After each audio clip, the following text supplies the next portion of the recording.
never slow up, no I don't take shit. I got no love for the fakeness. If you wanna play tough and wanna hate this, I'll always show up. I don't ever slow up, no I don't take shit. I got no love for the fakeness. If you wanna play tough and wanna hate this, I'll always show up and make a statement. I don't ever slow up, no I don't take shit. I got no love for the fakeness. If you wanna play tough and wanna hate this, I'll always show up and make a statement. Everything I do so instinctive and so passionate. Every word I move so descriptive like an adjective. I got a vendetta against people who patented being negative when you should be getting after it. I got facts over tracks, this and that. Spitting slow, spitting fast. I could roast, I could gas. Think I'm okay at last, but I don't know if that can erase all the past. And the pettiness, a reflection of the emptiness. Hilarious, you think you're worth my time, you're delirious. Mysterious, because you hide behind a fake exterior. Inferior, you know I'll always be a bit superior. Get off of me, this ain't no humble brag. I want you to hear words, you can say them back. I want you to feel free from the chains at last, and to believe in what you got, it was built to last, yeah. हाय आर्मीज, मैं हूँ आपकी host koala. आपको welcome BTS magic shop में। ये the immortal love season 2 chapter 88 है। Chapter 87 में हम लोगों ने देखा था लूसीफर का एक लंबा चौड़ा मन की बात, क्योंकि वो जो चीज़ चाह रहा था उसको सुसाइड चाहिए, तो ये चीज़ वो सबके सामने रखा कि मुझे सुसाइड जिंदा चाहिए। और अदर साइड यॉनजिन बहुत ही ज़्यादा टेंस्ड है, उसे समझ में नहीं आ रहा है कि सारे बेंडर्स को छोड़कर, स्काई बेंडर्स को छोड़कर ये सुसाइड के पीछे लूसीफर क्यों पड़ा हुआ है। तो अब देखना बाकी है कि आगे क्या क्या होता है। तो फिर चलिए स्टार्ट करते हैं the immortal love season 2 chapter 88। No no no, मुझे तेज से बात करनी ही पड़ेगी। आई नो कि डैड मुझ पर शक कर रहे हैं, लेकिन फिर भी मुझे अब डर लग रहा है। मुझे तेज से बात करनी ही पड़ेगी, कम से कम कोशिश तो करनी पड़ेगी।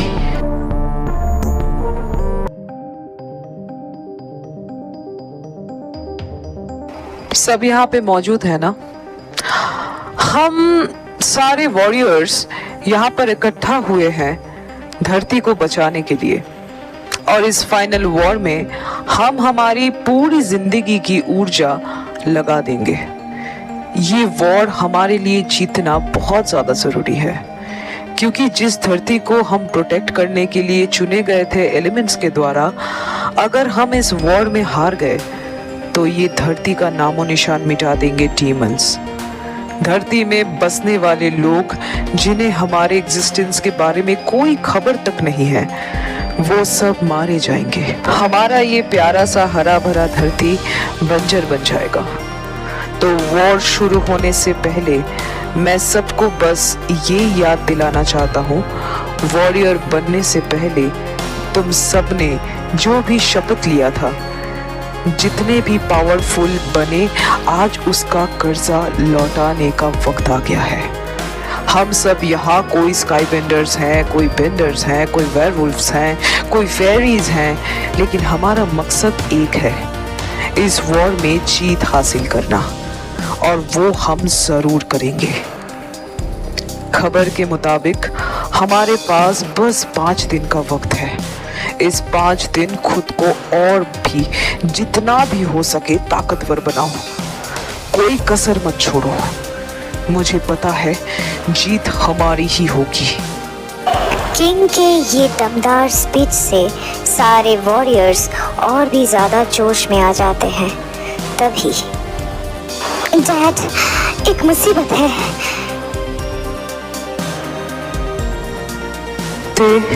सूटसायर को खतरा है।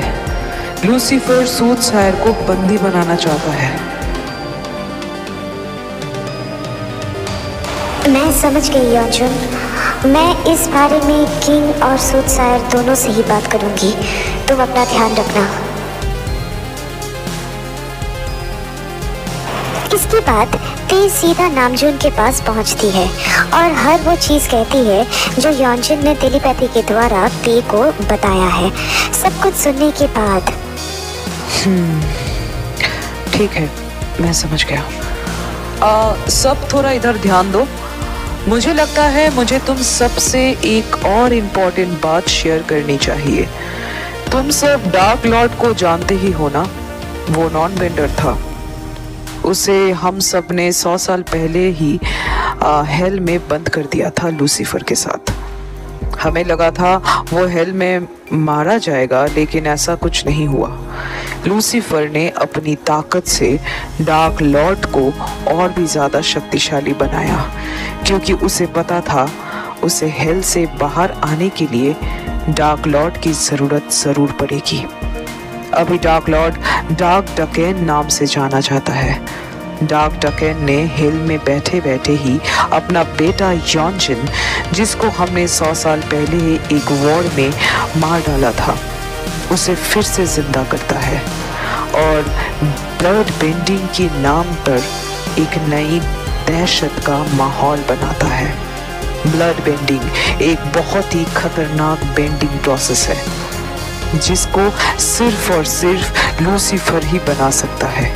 और लूसीफर से शक्ति मिलने के बाद डार्क डकेन ने यॉन्जिन को ये शक्तियाँ दी थी।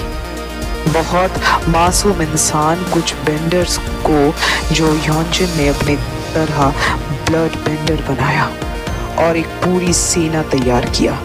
लेकिन शायद इस दौरान यॉन्जिन को पता चला डार्क डकेन और लूसीफर की असलियत, तो वो अब अपना फेट बदलना चाहता है और इसीलिए वो अपना रास्ता बदल चुका है।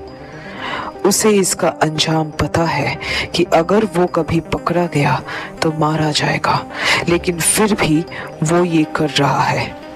यॉन्जिन हमारी तरफ से लड़ रहा है, एक वॉरियर की तरह। वो भी हमारी तरह एक वॉरियर ही है जो धरती को प्रोटेक्ट करना चाहता है, वो दरिंदा लूसीफर और डार्क डकेन से। हाँ किंग, वो तो सब कुछ समझ में आया, लेकिन क्या हमें उस पे पूरा भरोसा करना चाहिए? माफ़ी मांगती हूँ स्काईबेंडर विल, छोटी मुंह बड़ी बात करने के लिए, बट हाँ, हम उस पर भरोसा कर सकते हैं, क्योंकि मैंने फायर नेशन की लड़ाई में यॉन्जिन को, हमारे सारे घायल बेंडर्स को, मरे हुए बेंडर्स को हील करते हुए देखा है, उन्हें बचाते हुए देखा है। उसने मुझे भी हील किया था। अगर वो मुझे हील नहीं करता तो अभी मैं आपके सबके सामने ऐसे खड़ी नहीं होती, जिंदा नहीं होती। तो इसीलिए मैं कहूँगी कि हाँ, हम उस पर भरोसा कर सकते हैं।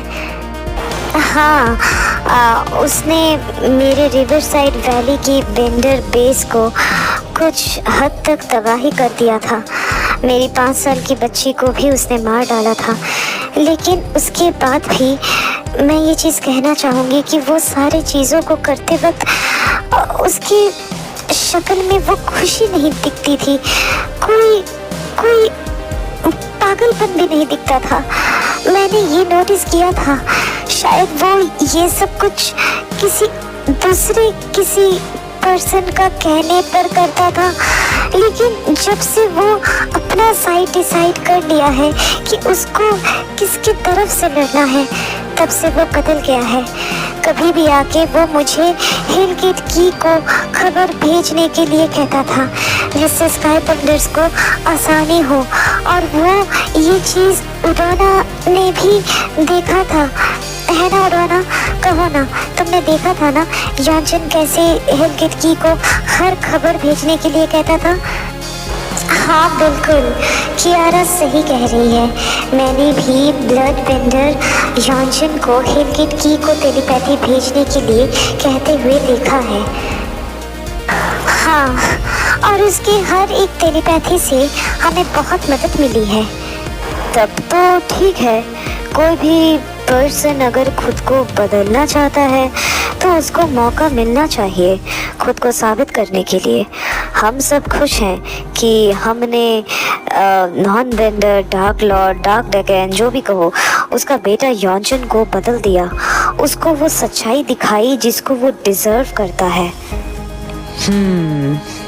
और अब बात ये है कि रिसेंट टेलीपैथी में जो कुछ भी पता चला, यॉन्जिन ने जो कुछ भी बताया, उससे ये पता चलता है कि लूसीफर हम सबको मारने में दिलचस्पी दिखा रहा है, लेकिन वो सूटसायर को बंदी बनाना चाहता है और वो सूटसायर की शक्ति को इस्तेमाल करना चाहता है उसकी ऊर्जा को सोखने के लिए। तो यॉन्जिन का ये कहना है सूटसायर हमसे भी ज्यादा खतरे में है। मुझे ये पता है लूसीफर को मेरी ऊर्जा क्यों चाहिए, ये भी मुझे पता है। पास्ट लाइफ में मुझे अल्टीमेट गॉड ने अपनी ऊर्जा से बनाया था धरती को रक्षा करने के लिए, इसीलिए लूसीफर को अल्टीमेट गॉड की वो ऊर्जा चाहिए। असल में मेरी और लूसीफर की पास्ट एक दूसरे के साथ जुड़ी हुई है। मुझे लगता है कि अब समय आ गया है कि तुम सब भी ये चीज जान लो कि ऐसा कौन सा धागा है जो मुझे और लूसीफर को जोड़ के रखा है। असल में अल्टीमेट गॉड मुझे बनाने के बाद धरती पे भेजने से पहले डेमोनेस्टियन मतलब लूसीफर का डैड उसके बारे में कुछ इंफॉर्मेशन दिए थे कि डेमोनेस्टियन एक बहुत ही क्रूअल डिमॉन है जो अपनी शक्ति के बदौलत हेल में तब राज कर रहा था और उसके 7 बेटे उसको हर तरीके से मदद कर रहे थे। डेमोनेस्टियन एक बहुत ही खतरनाक डीमन है जो कि धरती की इंसानी दुनिया को बर्बाद करने में तुला हुआ था। तब हेलगेट बनाया नहीं गया था, इसीलिए उसको रोकना बहुत ज़्यादा मुश्किल हो रहा था। तो गॉड मुझे उसको रोकने के लिए कहे थे, लेकिन धरती पर आने के बाद मैं डेमोनेस्टियन के पास जाने से पहले थोड़ा सा धरती घूमना चाहता था और तभी मेरा मुलाकात हुआ मॉर्निंग स्टार से। हम दोस्त बने, पक्की दोस्ती थी। इस दौरान मुझे पता चला कि मॉर्निंग स्टार लूसीफर है। लूसीफर का पूरा नाम मॉर्निंग स्टार लूसीफर या फिर लूसीफर द मॉर्निंग स्टार। हाँ, लेकिन दोस्ती में मैं इतना बहक गया था कि लूसीफर को मैं गलत मान ही नहीं पा रहा था। बस उसको समझाता रहता था कि वो अच्छाई के रास्ते पर चले। उसे पता नहीं था कि मैं कौन हूँ, मतलब जादूगर हूँ ये उसे पता था, लेकिन मुझे अल्टीमेट गॉड ने भेजा है वो उसे नहीं पता था। तो लूसीफर मुझसे एक दिन मिलने को आया और कहा कि जादूगर अब बहुत हुआ, मुझे वो थ्रोन चाहिए। उसके बिना मेरा कोई परिचय नहीं है, कोई आइडेंटिफिकेशन नहीं है। लेकिन तुम थ्रोन को हासिल करोगे कैसे? अपने डैड की ऊर्जा को निगल कर, वरना मेरे भाई मुझे और लिवित को हेल से निकाल देंगे, क्योंकि ताकत के बिना तुम कुछ नहीं हो, तुम्हारा कोई भी अस्तित्व नहीं है। बट मॉर्निंग स्टार, तुम लिवित के साथ धरती के किसी भी कोने में जाकर खुश रह सकते हो। इसके लिए तुम्हें थ्रोन की जरूरत नहीं है। बहुत ज्यादा जरूरत है, तुम नहीं समझोगे। हाँ, ये कहकर लूसीफर वहां से चला गया था। बाद में मुझे पता चला उसने डेमोनेस्टियन की ऊर्जा निगलकर थ्रोन में बैठ गया। मैं ऑलरेडी फ्यूचर देख चुका था। मुझे पता था लूसीफर अब डेमोनेस्टियन से भी ज़्यादा क्रूएल होने वाला है। मैंने फैसला किया, हेवन गेट की तरह हेल का भी एक गेट होना बहुत ज़्यादा ज़रूरी है। अल्टीमेट गॉड भी मुझसे सहमत थे और मैंने वही किया। हेल गेट मैंने ही बनाया था और उसके बाद अल्टीमेट गॉड अपनी ऊर्जा से हेलगेट की का निर्माण किया, जो कि माया थी, जाओ जैंग की वाइफ और ते की मॉम। आखिरी बार लूसीफर को मैं समझाने गया था, लेकिन वो मना कर दिया और मैंने उसे हेल में ही बंद कर दिया।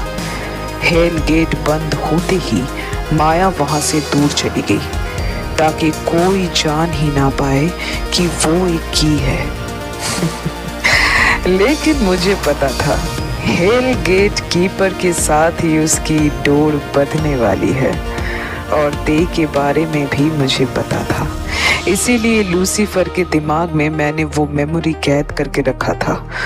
उसके बाद मैंने वो किताब लिखा नेक्स्ट लाइफ में खुद को ढूंढने के लिए, खुद से खुद को जोड़ने के लिए, अपना कुछ हिस्सा किताब के प्रोटेक्शन के लिए रखकर नेक्स्ट लाइफ में के तैयारी के लिए मैं पानी में समा गया। उसके बाद होसियोक नामजून का छोटा भाई बन के पैदा हुआ। किताब को पाने से पहले ये सब कुछ याद नहीं था। किताब को पाने से पहले मुझे ये सब कुछ नहीं पता था। एक धुंधला सा डाउट था लेकिन साफ सुथरा नहीं। किताब हाथ लगते ही सारी जितनी भी मेमोरीज मैंने खो दिया था वो सब कुछ मुझे वापस मिल गया। बस इतना ही। इसीलिए लूसीफर का सामना मैं ही करूँगा। समझ में आया? जैसे मैं उसका शिकार हूँ वो भी मेरा शिकार है। और मुझे शायद लिवाइथन का सामना करना चाहिए, है ना अंकल? बिल्कुल करना चाहिए बेटा। प्रीवियस लाइफ में उसके साथ तुम्हारा जंग खत्म नहीं हुआ था, है ना? इस बार उसको खत्म करना जरूरी है। वो जितना देर तक जिंदा रहेगा उतना ही ज़्यादा वो लूसीफर का मदद करेगा और उससे लूसीफर और भी ज़्यादा ताकतवर महसूस करेगा। इस बार ये नहीं होने देना चाहिए। और इस बार कोई भी गेट से बाहर नहीं रहेगा। सबको अंदर डालकर सारे हेल गेट्स पर बंदी कवच का निर्माण करूंगी ताकि बाहर आने के लिए उनके पास कोई भी ऑप्शन ही ना रहे। तो आज की स्टोरी बस इतना ही। तो सब तो बहुत ज़्यादा जोश में आ गए हैं। पता नहीं फाइनल वॉर में हमें क्या क्या देखने को मिलेगा। वो तो सब सस्पेंस है। वो तो बाद में ही पता चलेगी कि आगे क्या क्या होगा, है ना? तो जो भी हो, अगर ये चैप्टर तुम लोग को अच्छी लगी है तो लाइक कर देना, अपना फेवरेट पार्ट कमेंट बताना और सब्सक्राइब करके अपने सारे आर्मी फ्रेंड्स के साथ शेयर कर देना। और कोआला का IG अकाउंट का लिंक अबाउट सेक्शन में दिया हुआ है, प्लीज़ उसे भी जाके फॉलो कर लेना, ठीक है ना दोस्तों? तो फिर मैं मिलती हूँ नेक्स्ट चैप्टर के साथ। तब तक लव योरसेल्फ, थैंक यू, सारंगियो, bye bye guys, bye. Facts over tracks, this and that, spitting slow, spitting fast. I could roast, I could gas, think I'm okay at last, but I don't know if that can erase all the past and the pettiness. A reflection of the emptiness, hilarious. You think you're